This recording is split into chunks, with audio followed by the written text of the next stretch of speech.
24-এর গণ অভ্যুত্থানের পরে আমরা যেরকম বাংলাদেশ কল্পনা করেছিলাম, কখনো কখনো মনে হচ্ছে বাংলাদেশ ঠিক সেই দিকেই এগিয়ে যাচ্ছে, আবার কখনো কখনো মনে হচ্ছে যে আমরা যেন 24-এর আকাঙ্ক্ষা থেকে অনেক দূরে সরে যাচ্ছি।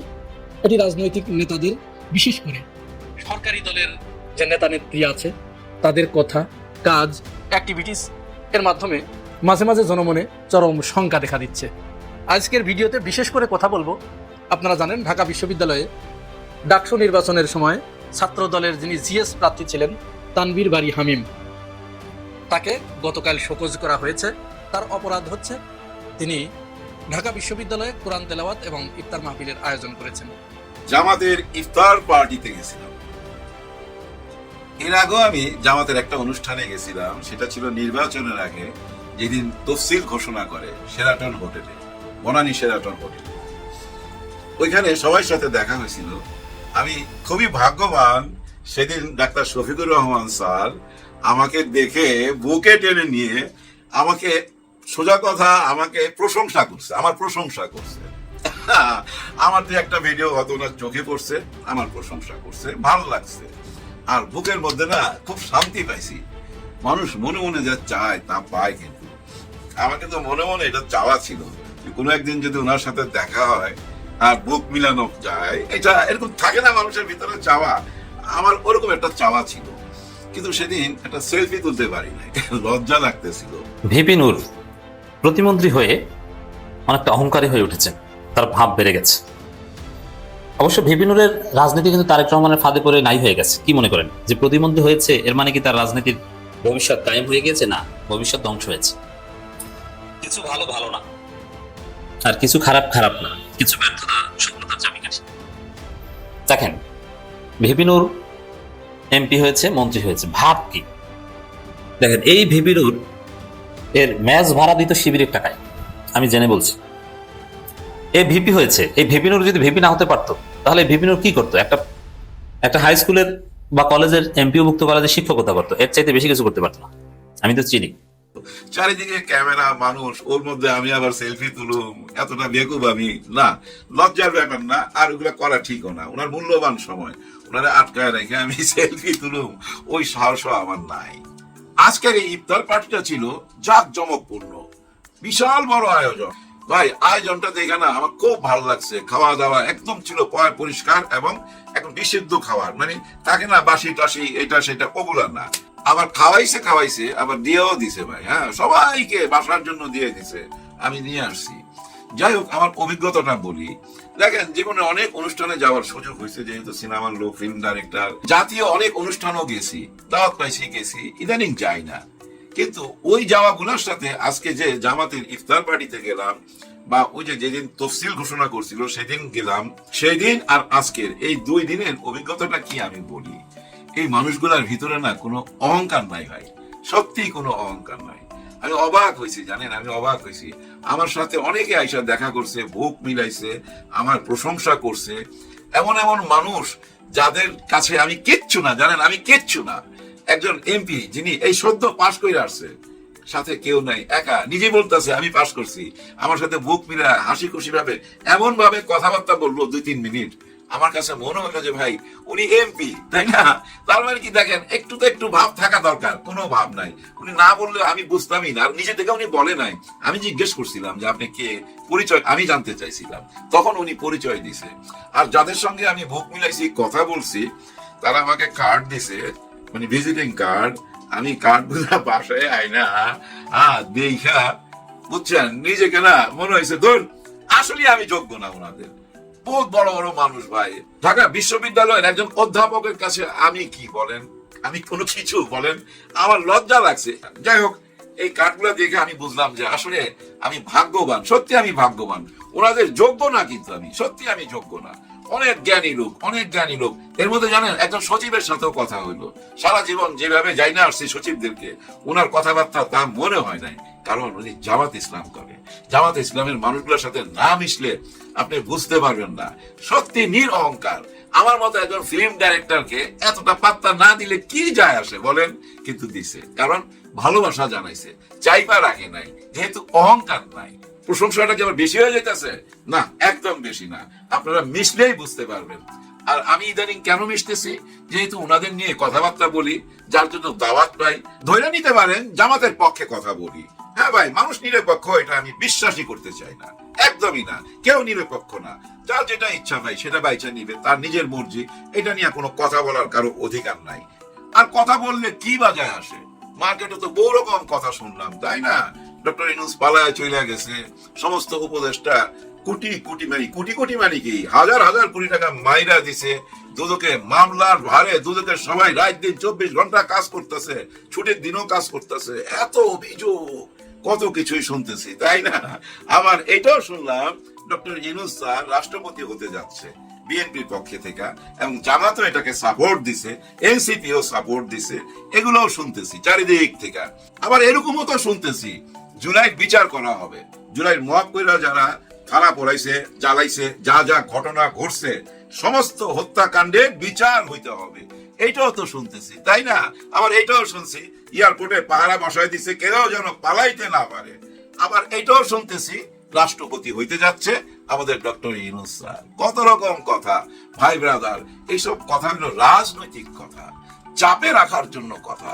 আমি এমন ভাবে কথা বলবো আপনার মধ্যে একটা ভয় ঢুকাই দেবো। হ্যাঁ, একটা ভয় ঢুকাই দেবো, জয় ভাই আপনি কিন্তু বেশি বাড়াবাড়ি করলে, আমার লোকজনকে নিয়ে বেশি সমালোচনা করলে, তাহলে কিন্তু আমি ওই জুলাই থানাতে আগুন দেওয়ার ব্যাপারটা সামনে নিয়ে আসুম, পুলিশ হত্যার বিচারটা সামনে নিয়ে আসুম।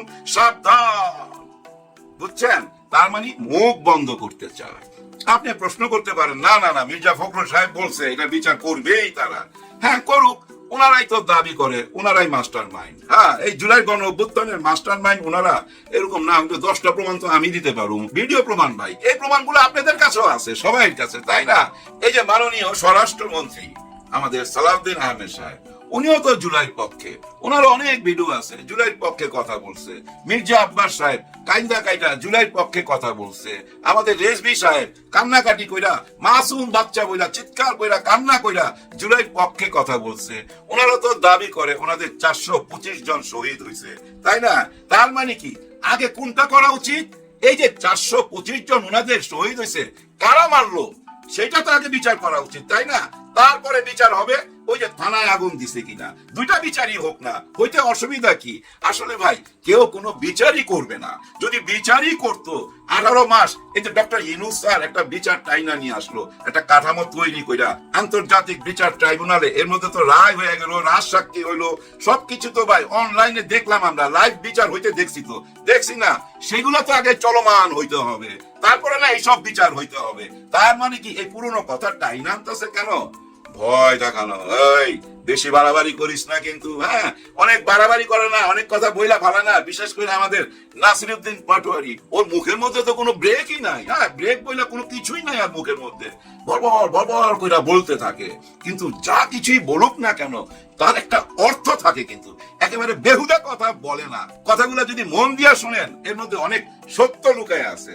তবে সবচেয়ে বড় সত্যটা কি? সেই সত্যটা হইলো ডক্টর ইউনূস স্যার ছপ্পু সাহেবের চেয়ারে বসে কিনা। হ্যাঁ, মাননীয় রাষ্ট্রপতি ছপ্পু সাহেবের চেয়ারে আমাদের ডক্টর ইউনূস স্যার বসে কিনা। বিএনপির পক্ষে থেকে তো চায়, এবং বিরোধী দল চায়, এনসিপিও মনে মনে চায়। কেন চায় এটা তো সোজা অঙ্ক, বুঝতেই পারতেছেন। দেখেন খলিল সাহেব যখন চইলা গেল ওইখানে, খলিল সাহেবকে তো ওনারা পছন্দ করতো না। খলিল সাহেব নিয়ে যেসব বক্তব্য দিছে, হ্যাঁ, ওই ভিডিওগুলো দেখলে খালি আমার হাসি পায় এখন। কারণ রাজনীতির শেষ কথা নাই তো, যার জন্য ওগুলার মনে রাখতে নাই। এখন নতুন যা কিছু সামনে আসবে তা নিয়ে ভাবতে হবে। এই যে খলিল সাহেব গেছে, এই খলিল সাহেব কি যাওয়ার আগে ডক্টর ইউনূস স্যার জিজ্ঞেস করে নাই?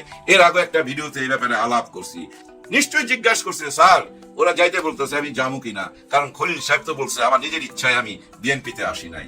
তার মানে কেউ তাকে যাইতে বলতেছে, ডাকতেছে, আর ওনারা তো পছন্দ করে না, তারপরও ওনাদের ঘরের মধ্যে ঢুকতে পারতেছে। কোন পাওয়ারে? হ্যাঁ, কোন পাওয়ারে? তার মানে কি জানেন, ওই যে চুক্তিপত্র হয়েছে আমেরিকার সাথে, সেই সব চুক্তিপত্র গুলা যেন ঠিক মতো পাহারা দিয়ে রাখা যায়, এদিক সেদিক যেন না করতে পারে। ওই চুক্তির সঙ্গে একজনকে ঢুকাই দিল, মানে আমাদের খলিল সাহেবকে ঢুকাই দিছে। আর খলিল সাহেব গেছে এখানে ডক্টর ইউনূস স্যারের অনুমতি নিয়ে। ডক্টর ইউনূস স্যার না বললে উনি জীবনেও যাইতো না। এই অঙ্কে থেকে মনে হয় ডক্টর ইউনূস স্যার যাইতে পারে, ডক্টর ইউনূস স্যার রাষ্ট্রপতি হইতে পারে বিএনপির। ব্যক্তিগতভাবে যদি আমাকে জিজ্ঞেস করেন, তাহলে আমি বলবো ভাই, নতুন কথা বলবো এখন, কিন্তু আগে কিন্তু আমি বলছি যে না, ডক্টর ইউনূস স্যার কোনোদিনই যাবে না, কোনোদিনই রাষ্ট্রপতি হবে না বিএনপির, কারণ উনি নিজের কাজে ব্যস্ত হয়ে যাবে, এই রাজনীতির সাথে আর জড়াবে না নিজেকে। কিন্তু এখন বলবো ওনার যাওয়া উচিত। হ্যাঁ, ওনার যাওয়া উচিত। কেন জানেন? দেখেন, ইরান চারিদিকে আক্রমণ করে বসছে অলরেডি, আপনারা দেখতেছেন, যুদ্ধ লেগে গেছে, কিন্তু এই যুদ্ধের ধামামা বাজবে কোথায় জানেন? আমাদের রান্নাঘরে। রান্নাঘরে এসে এফেক্ট করবে। তো এই কিছুদিনের মধ্যে দেখবেন তেলের দাম, ওইটার দাম, সেটার দাম, সব কিছু বাড়তে থাকবে, আবার দেশ একটা অস্থিরতার দিকে যাবে। এই মুহূর্তে ডক্টর ইউনূস স্যারকে যদি বিএনপির রাষ্ট্রপতি মানে প্রেসিডেন্ট বানানো যায় ভাই, তাহলে তো ভাই একদম খেলা জমা যায়। হ্যাঁ, বিএনপি জিতে যাবে আমি মনে করি। এবং ওই যে অনেকে বলে না ভাই বিএনপি 1 বছর টিকবে, 2 বছর টিকবে, না, ডক্টর ইউনূস স্যার যদি যায় একদম পাক্কা 5 বছর টিকবে। আগামী নির্বাচনের আগ পর্যন্ত এই দল শক্ত হয়ে বসে যাবে, একদম শক্ত হয়ে বসে যাবে, কেউ সরাইতে পারবেন না। কারণ বিরোধী দল তো ওই পুরনো রাজনীতি করবে না, বাসে আগুন দিবে না, রাস্তায় গাড়ি ভাঙবে না, রাস্তায় মানুষকে পেরেশান করবে না। ওনারা যা কিছু রাজনীতি করবে ওই সংসদের ভিতরে। হ্যাঁ, যদি একেবারেই বনিবনা না হয় তখন রাস্তায় নামবে। আর ডক্টর ইউনূস স্যার যদি বিএনপির সাথে থাকে তাহলে কি রাস্তায় নামার দরকার হবে? দেখেন, শোনা যাচ্ছে এনসিপি, জামাত, কারোই কোনো আপত্তি নাই ডক্টর ইউনূস যদি বিএনপির রাষ্ট্রপতি হয়। তার মানে কি জানেন? আমরাও একজন পাহারাদার পাঠাচ্ছি, জুলাইয়ের জন্য কোনো ক্ষতি না করতে পারে। আর উনি যখন ওই চেয়ারে বসবে, নিশ্চয় ওই পাওয়ারটা নিয়েই তো বসবে, যেভাবে হ্যাঁ না ভোটের ভিতর দিয়ে আমরা প্রেসিডেন্টকে পাওয়ার দিছি, ওই পাওয়ারটা না পাইলে উনি কি ওই চেয়ারে বসবে? আর উনি ওই চেয়ারে বসার পর জুলাইকে নিয়ে কোন রকম 6-9-9-6 খেলতে পারবে বিএনপি?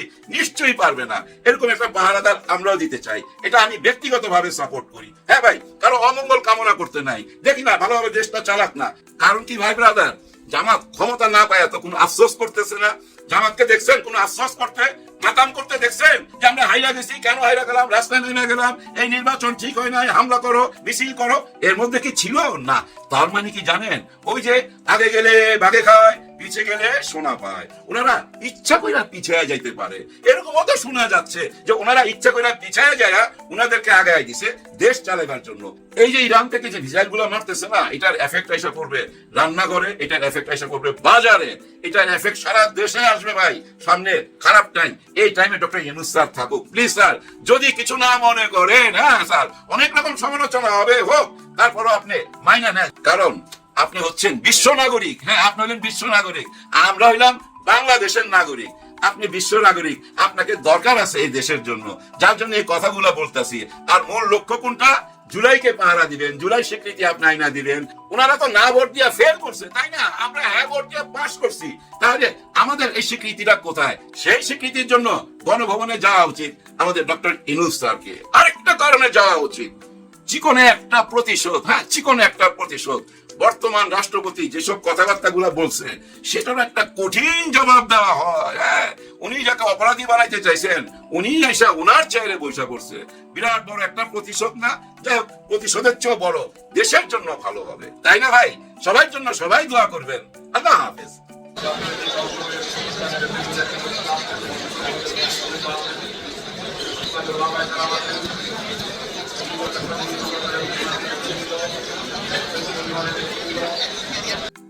এই ভিপি নুরের উত্থান মূলত ভিপি হওয়ার মাধ্যমে। আপনি কি জানেন ভিপি নুর কিভাবে ভিপি হয়েছে? এটা সর্বশেষ ডাকসু ইলেকশন দেখলেই বুঝবেন। ভিপি নুর ভিপি হয়েছে তার 95% অবদান শিবিরের। শিবির যেহেতু তখন এক প্রকার অঘোষিত নিষিদ্ধ ছিল, তারা নির্বাচন করতে পারতো না, শিবির ভিপি নুরের জন্য কাজ করেছে, পয়সা দিয়েছে এবং তাকে জিতিয়ে এনেছে। শিবির ছাড়া, শিবিরের যে শক্তিশালী নেটওয়ার্ক, শক্তিশালী সাংগঠনিক শৃঙ্খলা, এটা ছাড়া ভিপি নূর ভিপি হবেন কিভাবে? তার কি যোগ্যতা ছিল তখন? ছাত্র অধিকার পরিষদ কি ছিল? ছাত্রলীগের বিপরীতে ভিপি হওয়ার কোনো সুযোগ যোগ্যতা ভিপি নূর আদৌ ছিল না। তো আপনারা এর সঙ্গে আমি দায়িত্ব নিয়ে বলছি, এটা একদম চোখ বুঝে বিশ্বাস করতে পারেন। ভিপি নূর যে ভিপি হয়েছিল তার 95% কন্ট্রিবিউশন শিবিরের, আর 5% ভিপি নূর যে আন্দোলন করেছিল, এই জন্য আন্দোলন করে ফিগার হয়েছিলেন। তাও ভিপি নূর ভিপি প্রার্থী হিসেবেও কিন্তু হেভিওয়েট ছিলেন, মিডিয়া কভারেজ বা কোনো দিক থেকে ওইরকম বিখ্যাত ছিলেন না, আলোচনায় ছিলেন না। মূলত শিবির নীরবে নিবৃত্তে তাকে জিতিয়ে দিয়েছে। জেতার পরে ভিপি নূর হিট, জেতার আগে ভিপি নূর ওইভাবে আপনারা চিনতেন? ভিপি হওয়ার আগে হ্যাঁ মার খেয়েছে বারবার, ভিপি হওয়ার পর যে মার খেয়েছে ওইটা জাতি জানতো, কিন্তু ভিপি হওয়ার আগে যে মার খেয়েছে ওইটা তেমন গুরুত্ব পায়নি। কারণ ভিপি নূরের চাইতে বড় নেতা ছিলেন হাসান আল মামুন। এমনকি ভিপিনুরের চাইতে গুরুত্বপূর্ণ ছিল ফারুক। ভিপিনুরের বাড়ি বৃহত্তর বরিশাল হওয়ার কারণে নানান মেকানিজমে ভিপি পদে নমিনেশনটা পেয়েছে। তারপরে শিবির নীরবে নিবৃতে ভিপি বানিয়ে তাকে হিট করে দিয়েছে। এরপরে ভিপিগিরি করার পর রাজনীতিতে যখন কথাবার্তা বলা শুরু করলো, দেখা গেছে প্রত্যেকটা পয়েন্ট ভিপিনুরের উত্থানটা মূলত অনলাইন ভিত্তিক, অনলাইনে কথা বলতো এবং সেই কথাগুলো অত্যন্ত আকর্ষণীয় ছিল এবং সাহসী কথা ছিল। আমি আগেও এটা দেখিয়েছি, এখন আবার বলছি, ভিপিনুরের যে অনলাইনের উত্থান, তার লাইক, কমেন্ট, শেয়ার এগুলোর 95% ছিল জামাত শিবিরের। তো জামাত শিবিরের লোকজন লাইক করে, শেয়ার করে, কমেন্ট করে ভিপিনুরকে উঠিয়ে দিয়েছে। তো একসময় অনলাইনে কথা বলে অনেক টাকা পয়সা পেত, ওইটা দিয়ে চলতো, আমি সব জানি। এবং ভিপিনুর আশেপাশে ছিল সব সাবেক শিবিরের ছেলেরা, শিবির ছেড়ে এসে এখানে রাজনীতি করেছে, ভিপিনুরকে আগলে রেখেছে এবং শিবির প্রচুর টাকা দিয়েছে।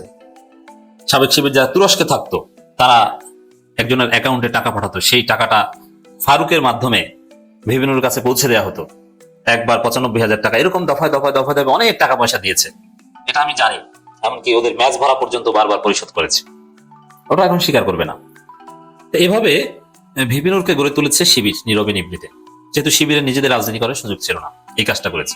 এমনকি এই 24 আন্দোলনের নেতৃত্ব দানকারী ছাত্র শক্তি, ওটাও শিবির গড়ে তুলেছে। ছাত্র শক্তি কিভাবে গঠিত হচ্ছে এটা ঢাকা বিশ্ববিদ্যালয় শিবিরের সাবেক সভাপতি রাফি সালমান রিফাত বিস্তারিত আলাপ করেছেন, এটা নিয়ে আমরা আলোচনা করেছি।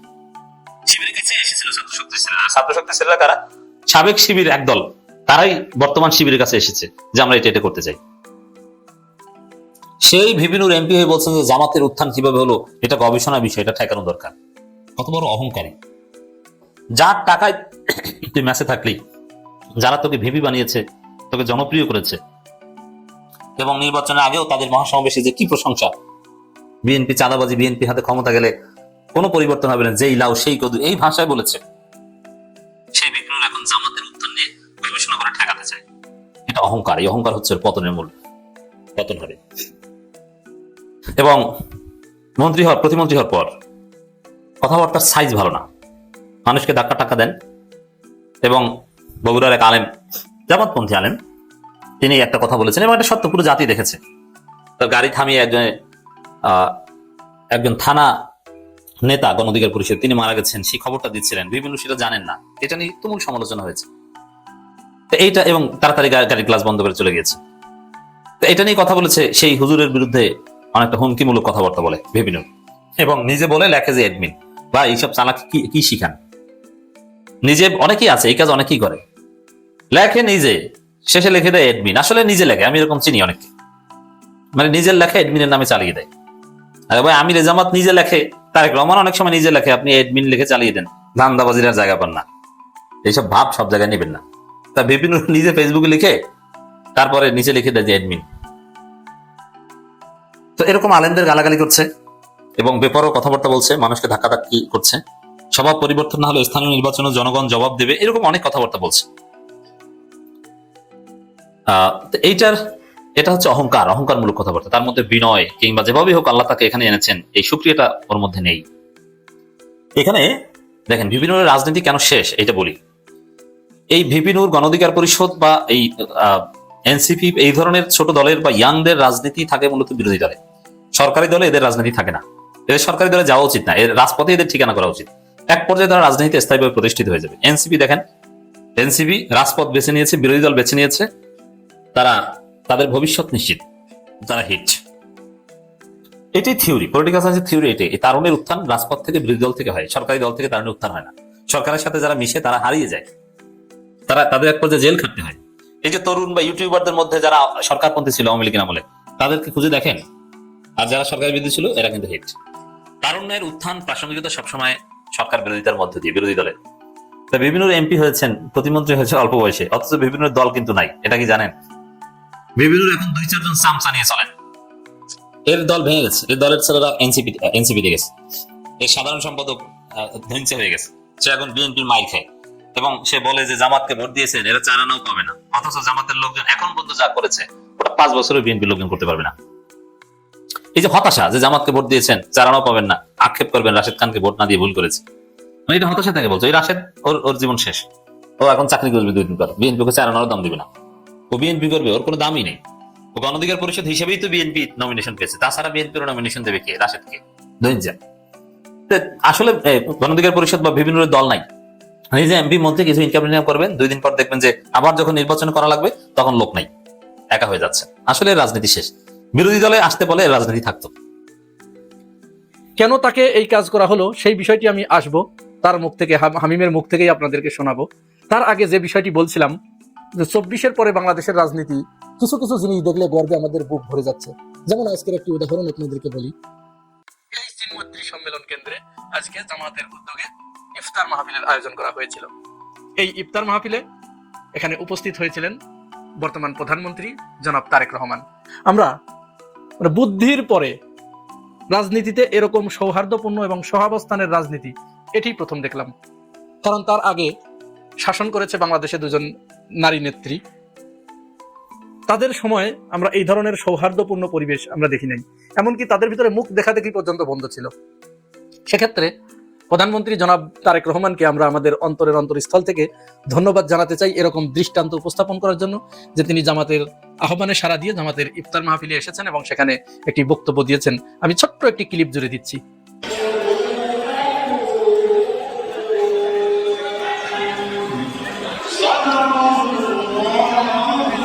এই যে সৌহার্দ্যপূর্ণ, এই যে হৃদ্যতা, এটি দরকার।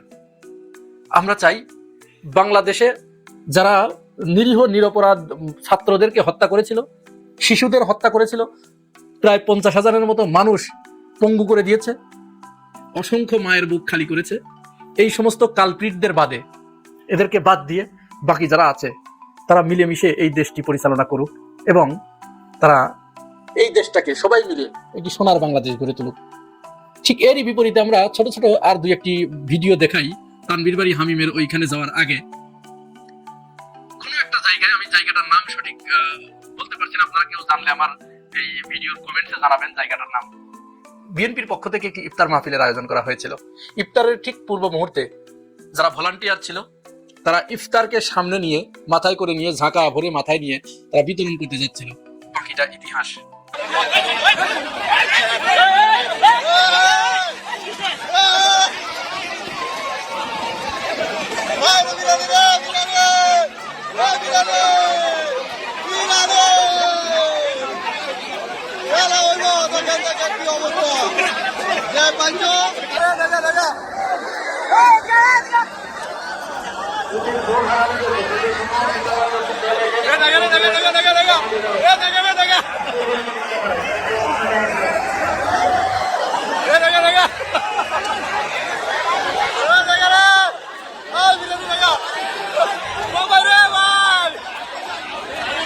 এটি দেখে আমাদের জাতি সম্পর্কে আমাদের পরবর্তী প্রজন্ম, যারা আমাদের তরুণ প্রজন্ম আছে, এটি দেখে কি শিখবে? তাদেরকে কোন জায়গায় ভাববে, কোন জায়গায় তাদেরকে দাঁড় করাবে? যে এরা সম্ভবত 1000 বছরের অভুক্ত প্রাণীর মতো, যেমন শকুন মোরা গরুর গন্ধ পেলে হামলে পরে, ঠিক এরকম আমাদের কাছে মনে হলো। দরকার ছিল না এটি। আমরা একটু সভ্য হই, আমাদের একটু সভ্য হওয়া দরকার। এর মাঝখানে আরেকটা খবর আপনাদেরকে দিয়ে রাখি। আসলে অনেক ইস্যু তো, এজন্য ছোট ছোট করে সবগুলোই বলছি।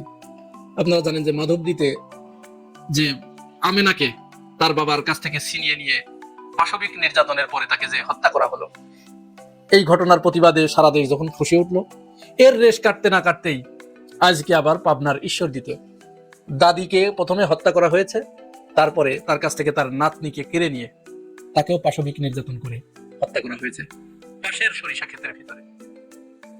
আমরা এগুলো দেখে হতবাক হয়ে যাই, স্তব্ধ হয়ে যাই। এই ক্ষেত্রে সরকারকে আরো বেশি কঠোর হতে হবে, কারণ তদন্ত করে যেটি পাওয়া যাচ্ছে, খোঁজ নিয়ে যেটি জানা যাচ্ছে, সরকারি দলের ছত্রছায়ায়, সরকারি দলের উঠতি এবং আতিপাতি নেতাদের ছত্রছায়ায় এই কাজগুলো হচ্ছে এবং এখানে মূলত কিন্তু চূড়ান্তভাবে ক্ষতিগ্রস্ত হচ্ছে বিএনপি। সুতরাং বিএনপিকে এই জায়গায় খুব কঠোর অবস্থানে যেতে হবে। এই ঘটনা ঘটাও কিন্তু বিচিত্র কিছু নয় যে এই ঘটনাগুলো যারা আওয়ামী লীগ থেকে বিএনপিতে এসেছে, যেহেতু তারা তো একাকার করে ফেলেছে নির্বাচনের আগে, বিএনপি তাদেরকে ডেকে এনে তাদের ভোটগুলো পাওয়ার জন্য তাদেরকে এই যে ভিতরে ঢুকিয়ে ফেলেছে, এটি বিচিত্র কিছু নয় যে তারা করছে, করে বিএনপির উপরে দোষটা চাপাচ্ছে। আমি বলছি না যে এটি সঠিক, কিন্তু এটি অসম্ভবের কিছুই নয়। চূড়ান্ত পর্যায়ে কিন্তু লুজার হচ্ছে বিএনপি। এই ঘটনারও তীব্র নিন্দা জানিয়ে রাখলাম এবং দোষীদের দৃষ্টান্তমূলক শাস্তির দাবি জানিয়ে রাখলাম। এরপরে তানভীর বাড়ি হামিমের ওই ঘটনাতে যাওয়ার আগে আরেকটা বিষয় আপনাদেরকে একটু জানানোই দরকার, কারণ আন্তর্জাতিকভাবে যদি আমরা আন্তর্জাতিক রাজনীতির খোঁজ খবর না রাখি সেটি আমাদের জন্য চরম বোকামি হবে। কারণ বাংলাদেশের রাজনীতি কিন্তু আন্তর্জাতিক রাজনীতির সাথে ওতপ্রোতভাবে জড়িত। আপনারা জানেন ইসরায়েল এবং আমেরিকা যৌথভাবে সম্মিলিতভাবে ইরানের উপরে হামলা চালিয়েছে। এই হামলায় তারা আজকে আমরা যখন এই ভিডিও করছি অর্থাৎ 28 তারিখে সকালের দিকে ইরানের একটি প্রাথমিক গার্লস বিদ্যালয়ে 16 জন শিশু সেখানে শাহাদত বরণ করেছে। অবশ্য ইরানও ভালো জবাব দিচ্ছে। বাহরাইন, কাতার এবং আবুধাবিতে এই জায়গাগুলোতে মার্কিন যে ঘাঁটিগুলো আছে সেখানে ইরান হামলা চালিয়েছে এবং কাতারের একটি ঘাঁটি একেবারে সম্পূর্ণ অ্যাবলিশ করে দিয়েছে, ধ্বংস করে দিয়েছে, আর নাই। হয়তো ইরান সরকার থাকবে না, 2-1 দিনের ভিতরে ইরান সরকারের পতন ঘটবে। কিন্তু ইরান সরকারের পতন ঘটার আগে একটি কথা বলতে চাই, পৃথিবীর যুগে যুগে সব দেশেই মির্জাফর এবং মুনাফেকদের কারণেই তারা নিজেরা সবচেয়ে বেশি ক্ষতিগ্রস্ত হয়। মুসলমানদের ভিতরে এই জিনিসটা সবচেয়ে বেশি, ক্ষমতার লোভ তাদের এত বেশি, এদেরকে যদি ক্ষমতার সাথে গামলা গামলা পায়খানা দেয়া হয় ওরা ওই ক্ষমতা নিয়ে ওই পায়খানা খাবে, ভাত খাবে না। ইরানের জনগণকে ট্রাম্প প্রশাসন আহ্বান জানিয়েছে যে আমরা এদেরকে সরিয়ে দিচ্ছি, তোমরা তোমাদের নতুন সরকার গঠন করো, তোমরা তোমাদের স্বাধীনতা বুঝে নাও। দেশের ভিতরে বিশ্বাসঘাতক মির্জাফর আমাদের বাংলাদেশেও যেরকম ছিল, এদের প্রতি তীব্র ঘৃণা জানিয়ে আমরা তানভীর বাড়ি হামিমের বিষয়ে চলে যাই। চলুন। তানভীর বাড়ি হামিম সে বলেছে যে আমি যেহেতু ওই সময় জিএস পদে দাঁড়ানোর কারণে আমি প্রায় 5,500 মতো ভোট পেয়েছিলাম, তো আমার কাছে মনে হলো যে এরকম একটা কিছু আমার করা দরকার, যে আমার ভোটার যারা, আমার যারা ছাত্র দলকে যারা ভালোবাসে, যেহেতু আমার প্রাণপ্রিয় সংগঠন ছাত্র দল, সুতরাং আমি আমার ব্যক্তিগত পক্ষ থেকে কোরআন তেলাওয়াত এবং ইফতার মাহফিলের আয়োজন করেছিলাম। এটি কি আমার অপরাধ? তার মুখেই শুনুন। আসসালামু আলাইকুম। কিছুক্ষণ আগে প্রায় 11:40-এর দিকে আমি ছাত্রদল কেন্দ্রীয় সংসদের দপ্তর সম্পাদক জাহাঙ্গীর আলম ভাইয়ের ভেরিফাইড কৃত ফেসবুক পেজে একটি শোকজপত্র দেখলাম, সেখানে আমার নাম উল্লেখ করে আমাকে শোকজ করা হয়েছে।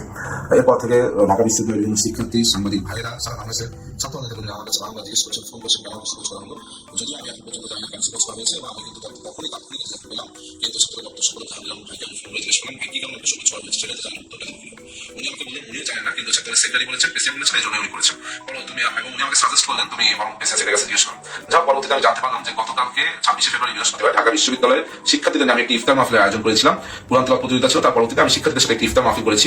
ইফতার মাহফিল কেন করলাম সে কারণে নাকি আমাকে শোকজ করা হয়েছে। আমি আসলে ব্যক্তিগতভাবে আমি গতকালকে আয়োজনটি এই জন্যই করেছিলাম, যেহেতু এই দল বাংলাদেশ জাতীয়তাবাদী ছাত্র ছাত্র সংগঠন, এই সংগঠন বিগত দিনের ডাকসুতে আমাকে জিএস পদে মনোনয়ন করেছিল এবং শিক্ষার্থীদের ভোটে আমি প্রায় 5,500 ভোট পেয়েছিলাম। তাই আমি মনে করছিলাম যে এই রোজা উপলক্ষে শিক্ষার্থীদের প্রতি আমার কিছু দায়বদ্ধতা রয়েছে। সেখান থেকে আমি শিক্ষার্থীদের সকলকে নিয়ে একসাথে একদিন ইফতারের আয়োজন করবো, সেই চিন্তা ভাবনা থেকে কিন্তু আমার ইফতারের আয়োজন করা, এবং সেই ইফতারে 1,000 শিক্ষার্থী অংশগ্রহণ করেছিলাম। আমি জানি না যে আমি কোনো বড় ধরনের অন্যায় করেছি না, যে অন্যায় কারণে শোকজ পত্রটা শুধু ফেসবুকে আপলোড দেওয়া হলো, এখন পর্যন্ত আমাকে ব্যক্তিগতভাবে জানানো হলো না বা অবহিত করা হলো না বা পাঠানো হয়নি। আমি যদি আমার কাজের কারণে ছাত্রদল কোনো ক্ষতি করে থাকি, তবে আমি ছাত্রদের বর্তমানে যে প্রেসিডেন্ট সেক্রেটারি তাদের কাছে সুন্দর দৃষ্টিতে তাদেরকে দেখতে বলছি। আমি এটা তারা বলেছে লিখিত জবাব দিতে, আমি লিখিত জবাব চাইলেই দিতে পারতাম, কিন্তু আমি লিখিত জবাব দিব না। আমি দিব না একটি কারণে, সেটি হলো আমাকে ব্যক্তিগতভাবে এখন পর্যন্ত কোনো শোকজ পত্র আমাকে কিন্তু পার্সোনালি পাঠানো হয়নি। আমি নিশ্চয়ই এমন কোনো বড় অন্যায় করিনি যে আমাকে পার্সোনালি পাঠানো যাবে না। ডিরেক্ট ফেসবুকে সামাজিক যোগাযোগের মাধ্যমে এই ধরনের কিছু শোকজপত্র দিয়ে সারা বাংলাদেশের মানুষ এখন আমাকে ফোন করছে, সারা বাংলাদেশের মানুষ এখন জানতে চাচ্ছে কি এমন অন্যায় করেছি। আমাদের বুঝে আসছে না, আমরা বুঝতে পারছি না কোরআন তেলাওয়াত এবং ইফতার মাহফিল আয়োজন করার কারণে ছাত্র দলের কেন্দ্রীয় কমিটি কেন তানভীর বাড়ি হামিমকে বহিষ্কার করতে গেল। আমরা ছাত্র দলের ভিতরে যারা একটু মোটামুটি পজিটিভ চিন্তা ভাবনা করে তার ভিতরে এই হামিম কিন্তু একজন ছিল। আমাদের কাছে মনে হচ্ছে হামিম নিশ্চয়ই কোনো জায়গায় কোনো চাঁদাবাজির সমালোচনা করেছে। ছাত্র দলের যে অনিয়ম, তারা যে অনিয়মগুলো করতে চাচ্ছে সেইটার হয়তো কোনো জায়গায় কোনো সমালোচনা করেছে, যার কারণে তারা এইটার রিয়াকশন ওইখানে ফেলেছে। সুতরাং এইখানে ছাত্রদল কি মেসেজ দিতে চাইলো জনগণকে, এবং হামিম কিন্তু এটি জনগণের সাথে পরিষ্কার করে বলে দিল যে আমাকে ইফতার মাহফিল আয়োজন করার কারণে এটি যদি আমার অপরাধ হয় তাহলে আমি ছাত্রদলের কেন্দ্রীয় কমিটির কাছে ক্ষমা চাচ্ছি। এই ক্ষমা চেয়ে হামিম কিন্তু একটি বার্তা ছাত্রদলকে পৌঁছে দিয়েছে, তার যে মেসেজ সেটি কিন্তু মানুষের ভিতরে পৌঁছে গেছে। তার মানে ইফতার মাহফিল করা ছাত্রদলের ভিতরে চরম অপরাধ, চরম অপরাধ। অথচ প্রধানমন্ত্রী তারেক রহমান তিনি কিন্তু বারবার আল্লাহ এবং আল্লাহ রসুলের উপরে বিশ্বাস রেখে, আস্থা রেখে তিনি কথা বলার চেষ্টা করছেন, এবং তিনি রসুল সাল্লাল্লাহু আলাইহি সাল্লামের আদর্শ মোতাবেক রাষ্ট্র পরিচালনার জন্য তিনি বারবার বলছেন। সুতরাং বিএনপির মূল ম্যানিফেস্টোতে এই জাতীয় কোনো কথা নাই, এই ধরনের ধর্ম সম্পর্কে নেগেটিভ অ্যাটিটিউড নাই। এইগুলো সম্পূর্ণ করছে বিএনপি ভিতরে কিছু